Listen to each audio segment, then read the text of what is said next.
And then here's Christiane Amanpour. I mean, truly, you can watch the TDS coming out of her ears as she says the following. Watch this. And I think for sure, people who start to talk to the hostages who've only just been released will find that it will take a long, long time for them to recover physically, but also mentally. It's been a terrible, terrible 2 years for them, because not only are they there, you know, they're probably being treated better than the average Gazan because they are the pawns and the chips that Hamas had. Now Hamas has given up all its leverage, by the way. Sure, it was a day at the park for the Israeli hostages who were actually starving to death, who were in underground tunnels, who had for weeks and months, in some cases, hoods over their heads and were beaten and abused repeatedly, who had to watch their loved ones die, whose loved ones had been killed in their arms, whose babies died. I'm sure it was a really wonderful experience, Christiane. What the hell is she saying? Just absolute scum of the earth. And I don't say words like that often. They were starved. They were tortured. The women were sexually assaulted routinely. They were all beaten. They were tied for days and days on end. You could see the evidence of the torture on the arms of the returning men and on the women.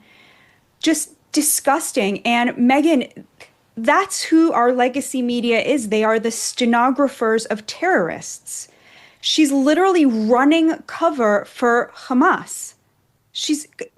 Why? What would possess you to, first of all, lie? It's wrong. You're a journalist. You're supposed to know this. We all saw that picture of Evyatar David, although maybe they didn't show it on CNN because they can't stand showing bad things that terrorists do.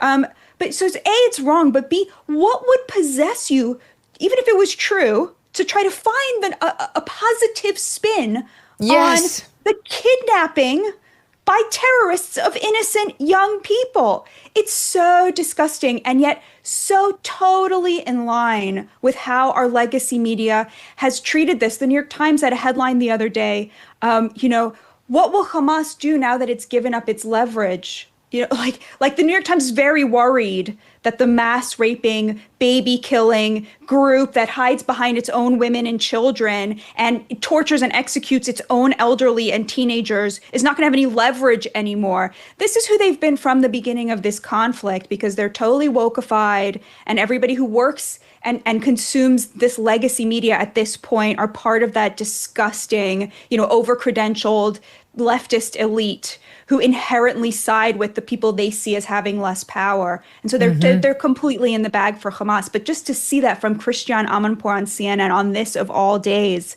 just utterly, utterly, utterly repulsive. I'm seeing so many people on social media saying, that's it, I'm never watching that channel again.